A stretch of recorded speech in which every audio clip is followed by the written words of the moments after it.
Hello, hello, everybody. Welcome back to High Vibin' It.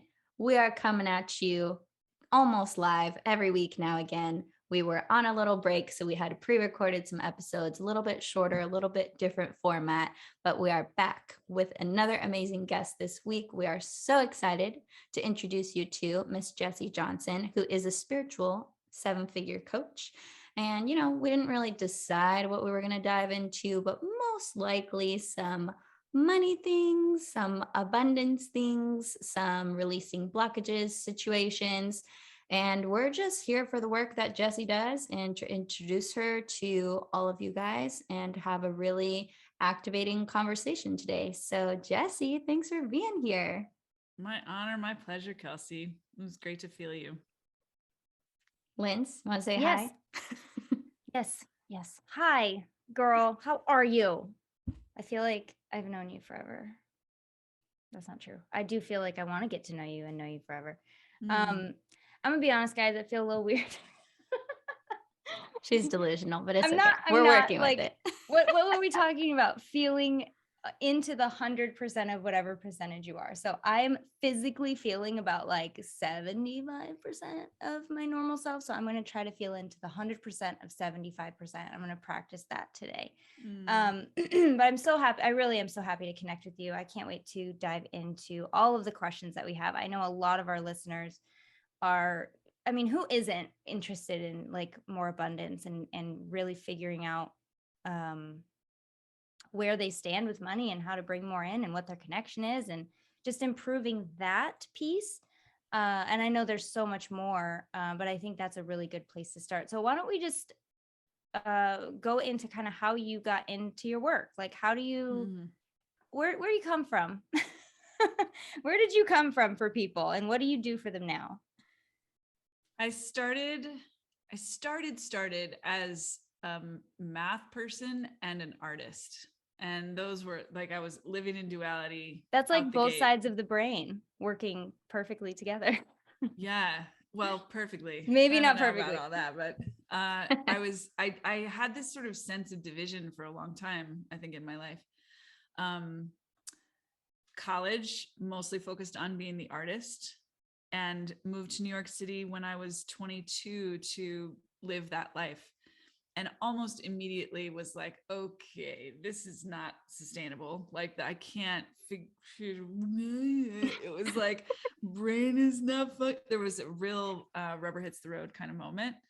And I ended up becoming a math teacher. And I don't think I knew a little bit at the time, but I not as much as was true of really kind of abandoning my artist self. And becoming a math teacher was actually really engaging. I was passionate about that work. I was fascinated by the challenge of it. It was extremely difficult, and I cried every day in those first years, but also was so invigorated by what felt like really meaningful work. I worked in New York City public schools for 12 years. And during that time had a similar kind of like emerging division, except it was less focused on art and more about spirituality, because I started, really the truth is that when I started teaching, it was the hardest thing I'd ever done. And I needed more resources. I found my way into meditation and got real into it. Like meditating every day was the favorite part of my day. Teaching meditation, building spiritual community. So I was for 12 years really doing both. And again, feeling this division. Like I have this work that I love, that I'm passionate about, and I have this spiritual life that I love, that I'm passionate about, and they don't really like never the two shall meet kind of thing. I did teach meditation to my kids. I taught it to my colleagues. I taught workshops to teachers, but there was like fundamentally, it was always kind of an extra thing there.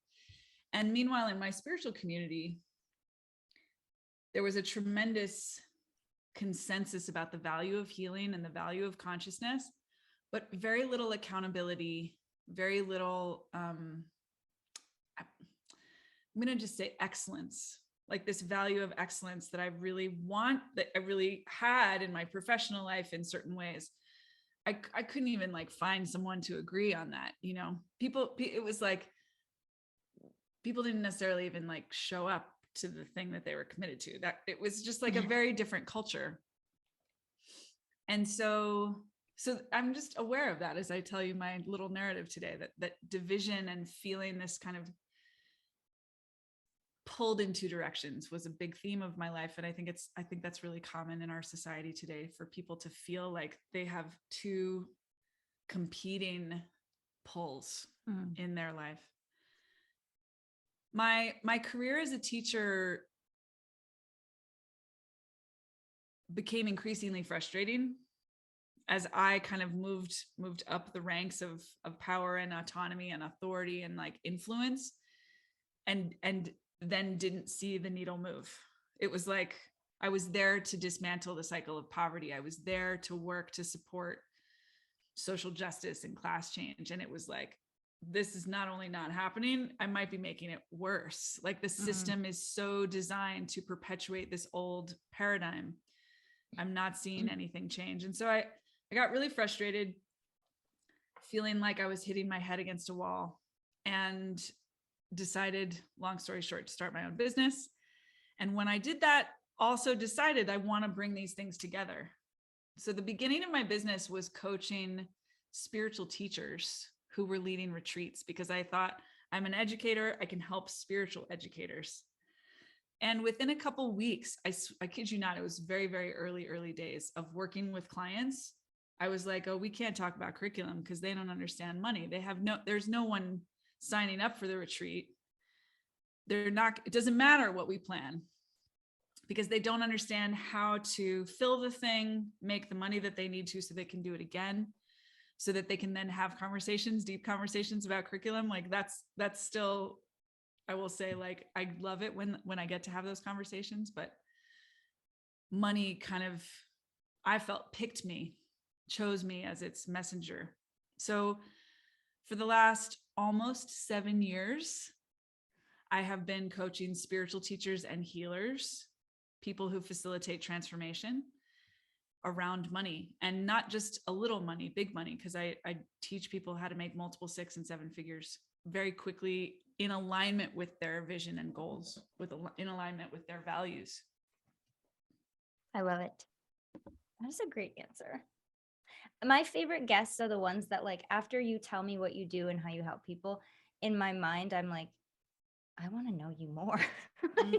like those are my favorite guests. The when I cannot get enough information, and I know that the listeners just want to hear more too. So you kind of transitioned from math first of all, that freaks the crap out of me.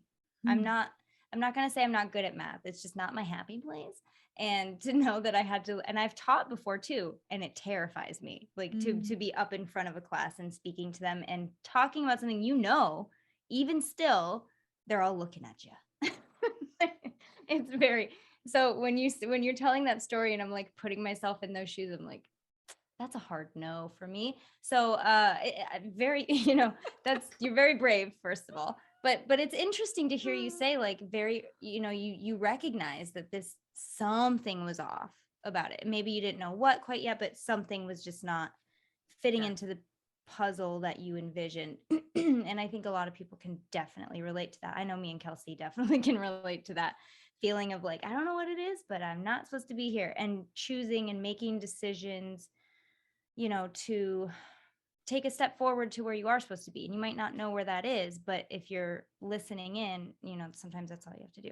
So it sounds like you landed perfectly. And you said 7 years you've been doing this? Almost. In October, it'll be 7 years. So yeah, we're moving that direction. Oh my gosh. And what are I don't know. I guess, Kelsey, unless you have questions, I think we can just dive into like money. You want to just talk about money? Yes, but I do have questions that are Kelsey. related to money. So let's start with the list and see what we can go down. Okay. So questions about money, and you want to talk about money. Questions, go. Okay. Well, this also ties into your story, and this is also a selfish question, but also hopefully it will help everyone listening. And that is like, how did you navigate that, the fear and maybe the worry and the anxiety of like committing to the new thing that you were feeling more pulled towards when you had the two directions, right? And you're like, okay, I don't want to feel separate anymore. Like I want to commit maybe to one path more fully. How did you navigate that? And then I guess the follow-up would be like, how does committing, how does it lead to more authentic and more abundant finances? I love that you're bringing this up because I think it's a resurging theme. It's always a theme in my work, but it's like real current today in my current batch of one-on-one clients, in my groups, that decision makes all the difference. And the full body yes of the decision is what I mean when I say decision. So it's a really important question that you're asking. The piece that I'll throw in there is that my frustration, my discomfort, my impatience, my suffering about hitting my head against this wall was necessary for me to be willing to make that decision to take a leap. Because if things had been any better in my work in schools, I don't think it would have felt worth it to me. Right. You had to hit that pain threshold to be like, okay, I'm out. Exactly. And I still kind of resist this sometimes, but I understand on a deep level that's true anytime I'm in discomfort, anytime I'm in pain, anytime I'm suffering about something. Like there is a portal that opens up uniquely if I'm willing to use that energy well. So I think that's important because a lot of the reason that people don't choose change or choose to live their life purpose or choose to have the partner of their dreams, the home of their, whatever it is of their dreams, it's because whatever they've got instead is actually legitimately comfortable enough that they are willing to keep choosing that. And it's none of my business what anybody else chooses. So I respect that. I don't think there's anything wrong with that. The opportunity that I think this conversation, all three of us, I can tell, are all on this same like tip, is that when things are shitty, when things feel terrible, when you're pissed off and frustrated and feel like angry at the world, angry at God, because you're not doing the thing that you know you came here to do, that feeling is really powerful. That is your green light to go to do something. That's the sign. Yeah, I agree. So for me, I was clear that I was like, this is not working for me. And I had been looking for about a year for jobs. It never occurred to me to have a business. Like I didn't see myself as an entrepreneur. Little did I know, like teachers are so freaking autonomous. They want their own space. That's why they have their own classroom. Let me do what I want. So I actually think teachers are pretty phenomenal entrepreneurs when they decide to make that leap. But it was a blind spot for me. I didn't see that for a long time. So I had really investigated like all the options. And when finally that landed, it was like, oh, this is what everything has been preparing me for. And oh, look, this is where I can pull all of my emotional intelligence, educational, professional skill set, spiritual mastery into one container. Yeah. Delicious. Yes. I loved that. I wanted that. It was like, yeah, that was an answered prayer for me. You know that saying of like, it feels too good to be true. That is the best way I can describe actually like getting to do the work I do. The feeling that you get when you know, like, wait a minute, wait. I get to do this? Really? Like I get to do this? Like it's to this day, it's such a surreal feeling to know that like you get to add positivity and value to the world, to your clients, to the people that work with you. You get to light up the world. You get to get paid for it. You get to do whatever the heck you want to do that feels good to you. And nobody can tell you not to. Like it still feels too good to be true. And the one thing that the reason I brought it up is because like, yeah, you get to do that. Like, everyone gets to do that. And I think it's so important, Kelsey and Jesse, that you both brought this up, of the decision. Like really, when you get down to it, it is just am I going to allow myself to explore this? Yes or no? And sometimes that's all it takes. Like when I started doing hypnotherapy, I wasn't like, yes, I'm going to do hypnotherapy. It was like, can I? Sure. Let me ask myself. Yeah, sure. And then I made peace with that. And then I said, well, I don't want, that might be too, let me just make a call. I'm gonna just make a call. One step forward, made the call. Maybe I'll just do a tour. Went to do the tour, of the institute. And then they started talking about financial aid. And it was just those little baby steps that got me closer and closer to like, it's right in front of me now. I could either say yes or I could walk away right now. But saying yes feels really, really expansive. So I think I'm going to do that. So, and I think what stops people sometimes is the idea that it feels so big. So maybe we could talk about that just for a second. How sometimes, even if you don't know what it is, the thought of moving to something bigger, something that feels too good to be true, might be a little speed bump for people sometimes. I think it's interesting the way you're speaking about it, and just that phrase, too good to be true, because I think that is, for most people, that is either like at I'm going to say at worst, a way of distancing themselves. Like that's too good to be true. Therefore, I'm not going to do it. At best, it's so terrifying and tender. Like in my experience, living our deepest purpose, our deepest dreams is not for the faint of heart. It's not just like fun and rainbows. It's like extremely confronting and tender is the right word for me. Like raw, naked, vulnerable. Hey, Lindsay here. What if I told you you could get unlimited access to some of my best hypnotherapy, mindset hacks, and courses right at your fingertips anytime you want it? It's all inside my Align Your Mind membership. Joining AYM gets you instant access to my entire digital hypnotherapy library with topics for any desire you have, plus a huge selection of bonus content, courses, trainings, and resources for deep, long-lasting transformations that I reserve for members' eyes only. Whatever you desire to embody or release, I got you covered, and there's always something new to explore and benefit from. Your biggest desires are waiting to be achieved, and the AYM membership can get you there. So, to join and get more info, hit the link in the episode description and start exploring your limitless potential. I'm going to take away from this retreat pure happiness, new friends, new amazing friends, and the confidence to live my life again.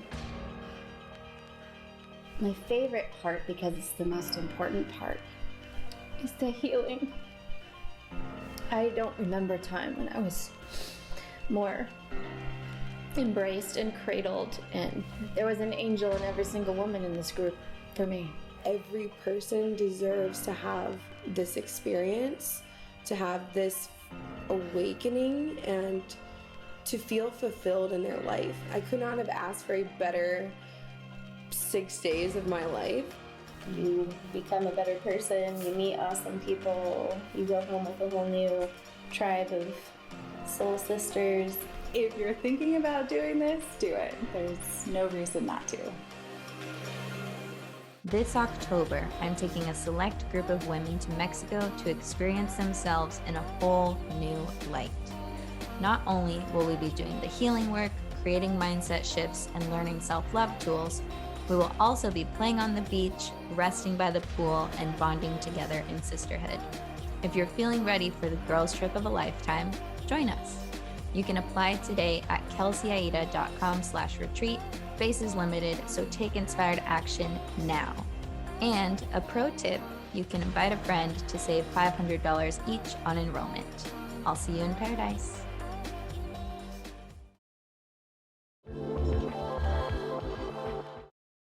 I'm glad that you said terrifying, because literally yesterday I was having a meltdown because recently I have chosen to commit more to this work than, well, I'm also a hairstylist part-time, which I've made six figures doing 2 days a week, like forever. Like, why would anyone give this up? Right. Like, I'm a hair genius. But at this point, I'm like, okay, I mastered it. I'm bored, moving on. I feel that my energy is better served in other ways. But to leave something so quote unquote good when it's not in alignment anymore, it's like, okay, well, I have to live in alignment no matter how scary. And yesterday I was so scared. I felt like a little child. I was like crying on the couch. I was like, oh my God, like, what if it doesn't work? Like, what if I can't sell the books? Like, what if no one comes to the retreat? And first of all, I've sold many books and sold out many retreats, but all these fears in my head are like terrifying, so terrifying. And I felt like a little kid. And my fiance is just like, are you okay? Like, watching me have a meltdown on the couch. And I was like, I don't know. I just feel so scared, even though logically I know everything will be fine. I can figure it out. Like, if this doesn't work, it'll be the next thing. But in your system, you have like a meltdown, or at least I'm having a meltdown after the commitment and the decision and like starting to take the steps to move in that direction. I'm just like, ah. Yeah. Yeah. Yeah. That's how it feels. It's scary. There's well, Kelsey knows this, but there's usually a pretty steady feeling in my life of like, okay, but what if it all goes away like tomorrow? Okay, but what if it all, and there's no evidence whatsoever, but it's that feeling of like, this is it. Like, this is it. I want to push back on that, Lindsay. There's no boss. It's me. that of course that's true, but I think there is tons of evidence. We die, y'all. What? Like, everything ends. Everything. Yeah. So True. I actually think that what you're saying, that's where the tenderness lies. It's actually like, yes. I have this fear, and the fear isn't crazy. It's not But Jesse, irrational. but do we die though? But do we die? I mean, this body. I'm being silly. You're right. No, yes. but I love that conversation. Like, my husband regularly is That's like, a whole I'm not dying. podcast. Yeah. He's so tapped into his spiritual self that he doesn't really relate to that most of the time. But right. But I think that that's the source. It's very existential, but I think that that's the ultimate source of all of our fears. It's like, what happens if I die? What happens if I die because of this? What happens if in some way or shape or form? What happens if I do this and they stone me? What happens if I do this and I'm successful and they all leave me? What happens if I do this and it's great and the person that I have been my whole life is invisible to me because she doesn't exist anymore? Like, there is death in the direction of change, no matter what. And it is scary. And I think it's right that it's scary. Not that we are then driven by fear, but I think it's important to welcome and acknowledge, exactly as you guys are, as we are in this conversation, like, this is scary. Yeah. There's no reason to pretend that it's not. I think it helps people to recognize it's real scary. And the bigger the dream, the more scary it's going to be. Word. And the more satisfying.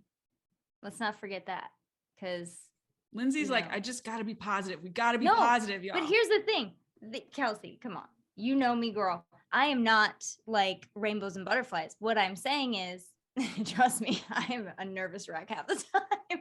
But I also know, like, growing up the way I grew up and like the experiences that I had, I never, I knew I wasn't going to end up in my hometown. I knew I wasn't going to like be a hometown girl, who marries her high school boyfriend, like everyone in my town did, and go to church on Sundays. I knew that wasn't me. I knew I was going to get out. So I did. But that's it. That's all I knew. Did I ever envision that I would be doing this? Hell no. Not really. I just knew I was different. And I think that's a key piece that we all probably share, is we all knew we were a little bit different. Didn't know how, didn't know what was going to happen. But like, I say that because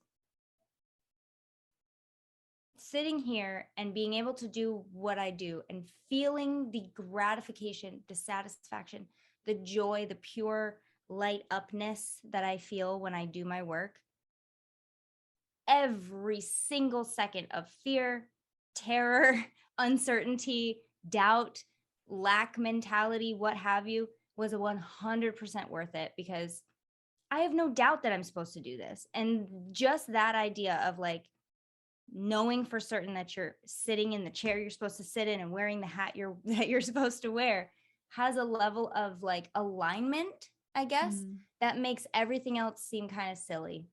Not insignificant. Trust me. I've had my moments on the couch, Kels. You know that.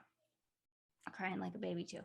But it does it does put it in perspective in those moments when it would have felt, how do I say this? In the moments when before I would have just only taken the fear and been like, okay, I'm questioning everything. I'm doubting everything. It's all, the floor is going to fall out from under me, because that has been the pattern of my childhood, is like right when things start looking good, it goes away. Something bad happens, right? So it has taken me a long time to be able to sit here and be like, yeah, it's fine. It's worth it.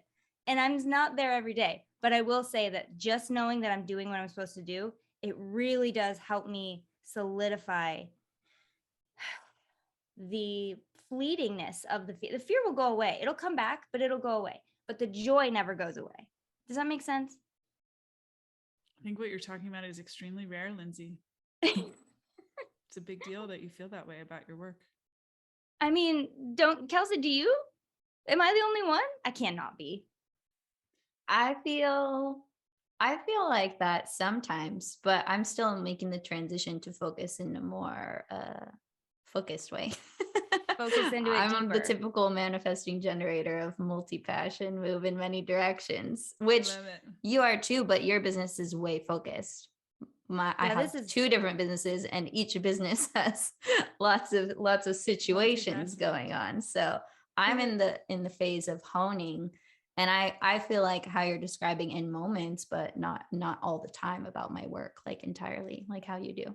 I think she's right that that's really rare. Like probably everyone listening to this feels different than how you feel, and they want to feel how you feel. Really? That is shocking to me, because I mean, anyway, that's shocking. Well, the piece that I feel you spoke to that I do believe is universal is that we all have a purpose. We all have a dharma. We all have like a thing that we came here, that we incarnated on this earth to do. And I do think that when we are experiencing the truth of that, like when we have the certainty, the knowing that we are here for a reason, I do think that is the thing that gives us fuel, right, to face the fear. And I do think without that, like people who don't have that confidence that you have, I think they struggle and really end up kind of going through loops of like trying and failing because they don't have that foundation. So I think that that's really significant.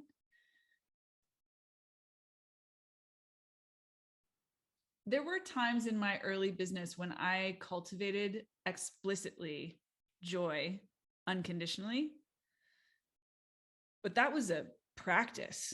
Like that was not just like, I'm just naturally joy.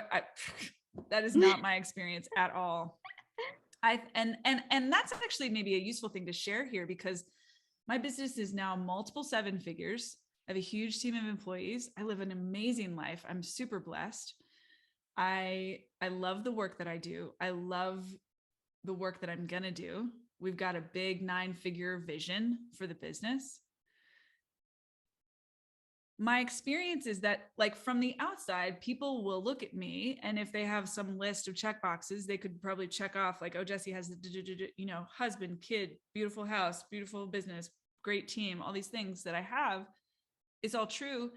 And if they have only a limited experience with that, they will in their minds project onto me that I have some perfect life or that I'm happy all the time. My experience is that my emotional range is the same now as it's always been. Yeah. I am more skillful at navigating my difficult feelings. I know how to use them. That's what we were talking about earlier, but I still have them. I still wake up sometimes feeling terrible. I still feel, discouraged, despairing, overwhelmed. anxious, devastated by the shootings in Texas. Like, my emotional experience in this life, I think, is probably going to always cover the same range. And I welcome that. I think that's part of what I'm here for. But I do think that that's important, because as we go, for me, living my purpose, the image that I have is, this is actually a little like, I feel a little sheepish to share this, but let me just cast that off. You can do it. Open. I think about Jesus and Joan of Arc. Shit is not for the faint of heart, y'all. Like, choosing to live your life in alignment with a divine order, a divine guidance, means doing things that are terrifying and uncomfortable on the regular. Being on uncomfortable the on the regular. It's like, really? Like, so that, I think, again, that's why it's, I think in this room, it's easy for us to kind of group together and be like, yeah, everybody go this way. Like, live your Dharma. That's the path. And humble respect for those who are like, no, thank you. Like, I'd rather enjoy my life, chill on the couch and watch Netflix, and like, you know. And you know what? Listen, and I really don't want to sit here and bag on people who do marry their high school sweetheart and stay in their hometown, because for who am I to say that that's not living in their alignment? Who am I to say that that is not living in their Dharma, as you put it? I think everybody has a specific, maybe not specific, everybody has a path. Everybody has a path, right? We all come here for a reason. And if you are anywhere outside of that reason, you're going to know. We're going to know if we're living outside of our purpose. And I How definitely, did you know? How did I know? Well, honestly, I had a baby and I was like, I had a baby.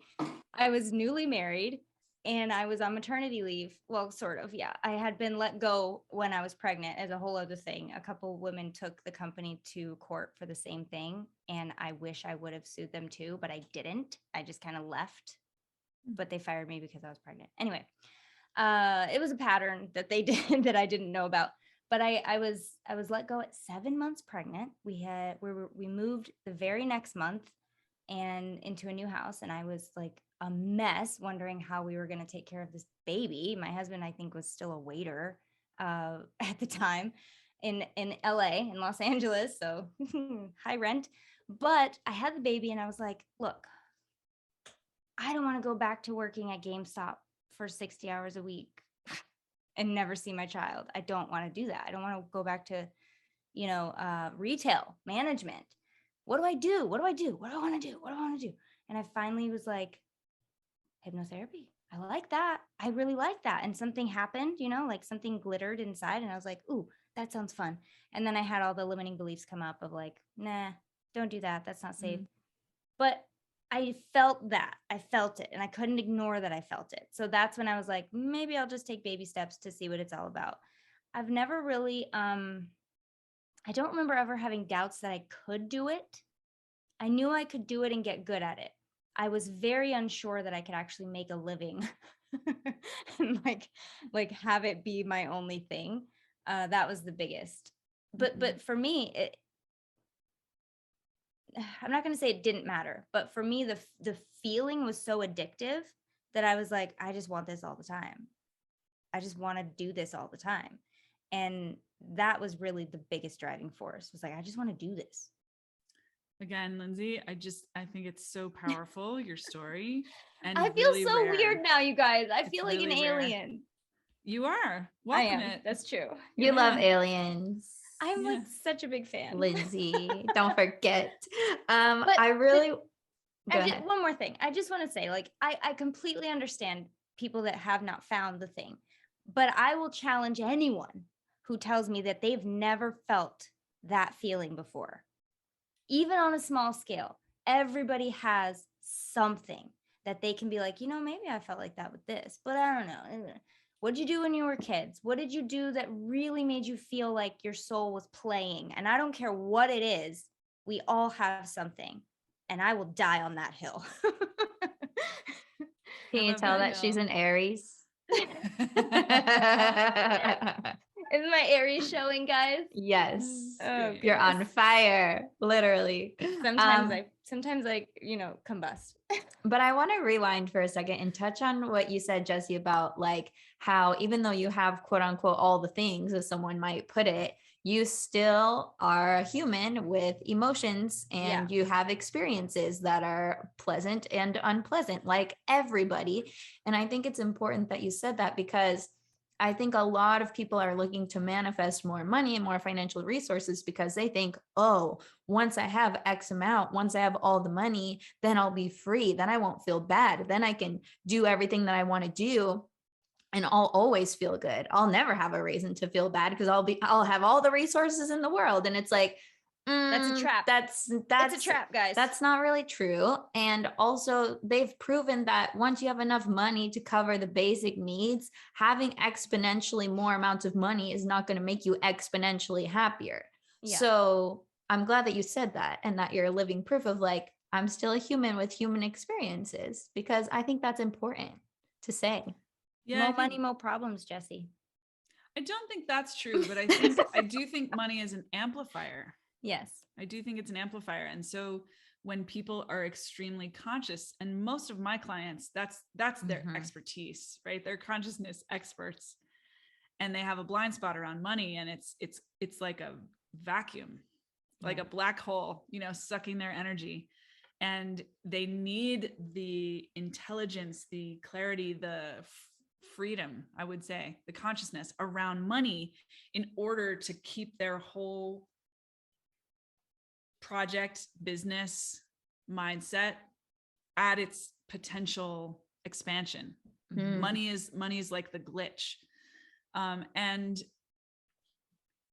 I'm bringing that up because I think that, again, money as an amplifier, it's why more money, more problems is a thing. Yeah. It's just one side of the thing. And so as people who are extremely conscious, make a lot of money, learn how to use money well, then more money means more resources, more opportunities, more that's much more philanthropy, more generosity, more consciousness, even because money is an amplifier. So if you have a lot of consciousness, money's going to amplify that consciousness. So yes. And wherever you go unconscious, money is going to amplify that as well. Yes. So, I mean, on a very mundane, practical level, also, I'll say that, right now we're making, I think on average, I just had a maternity leave. So we've been transitioning a little bit, but if you look at the last 12 months, last 18 months, I would say that our average income every month is about $250,000. That's 3 times what I was making in a year before I started this. It's an enormous amount of money. And I spend $60,000 to $70,000 per month on team, and that number is just going up. I spend hundreds of thousands of dollars every year on taxes, and that number is just going up. So it's like, I do think that there's also an important and easy to kind of pop fantasy bubble that, like, if I make more money, I'll just have more money. And it's like, well, maybe you will, but you'll also definitely spend more money, and you'll have more people that you want to spend it on. I think that's like part of my vision for continuing to grow exponentially, is that I want to help more people. I want to employ more people. I want to empower more people. I want to coach more people. I want to teach this stuff to hundreds, thousands, maybe hundreds of thousands. Like, let's see how far we can take this. This is a movement. It's not just a business. And in order to do that, I got to make more money to spend more money to make more money to spend, that there is I don't think it's a hamster wheel. It's just a flow. It's like the breath. I'm going to inhale and exhale. I'm not going to just inhale for the rest of my life. Right. Doesn't matter how much I like oxygen. Like, I'm going to do both. We love oxygen. I'm going to do both. Yeah. So I think that's an important piece, to just kind of go like, but whether it's my numbers or just the breath metaphor, to kind of integrate those of you listening, as you're thinking about expanding your capacity to bring in money, you are also expanding your capacity to spend money. Isn't that the point? Yeah. I mean, you can't take it with you, as they say.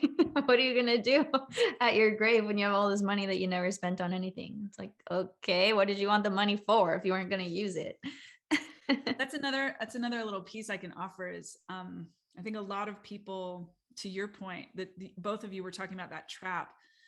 I think that a lot of people want money so that they can feel secure. Yeah. And there is this I will just venture to call it a patriarchal concept of financial security as a value system in our very middle class culture.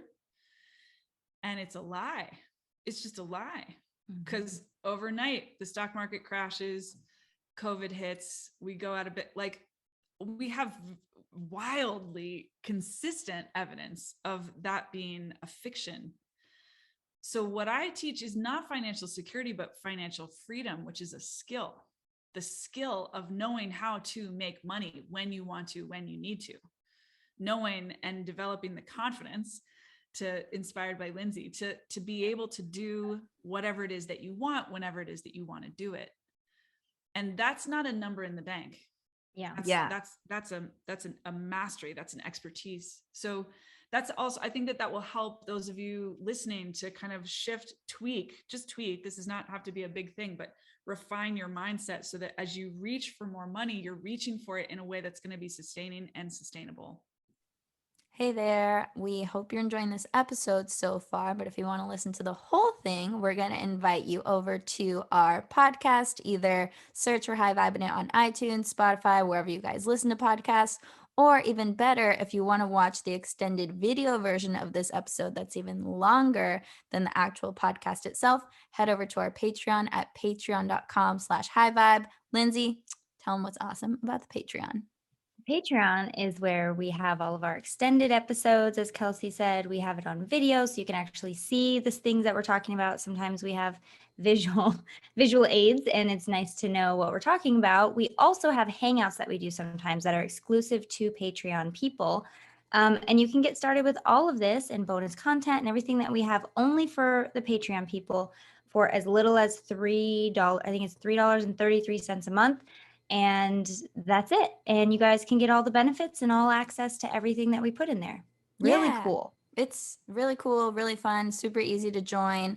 And you guys don't even have to do that to finish this episode. If you're like, screw it, I don't want to pay any money, I just want to hear the rest of this episode, go to our podcast, High Vibing It, search for it wherever you listen. It's totally free. Either way, enjoy the rest of the show wherever you choose to enjoy it. And we will see you guys next week because we do a new one every week. Adios. Bye.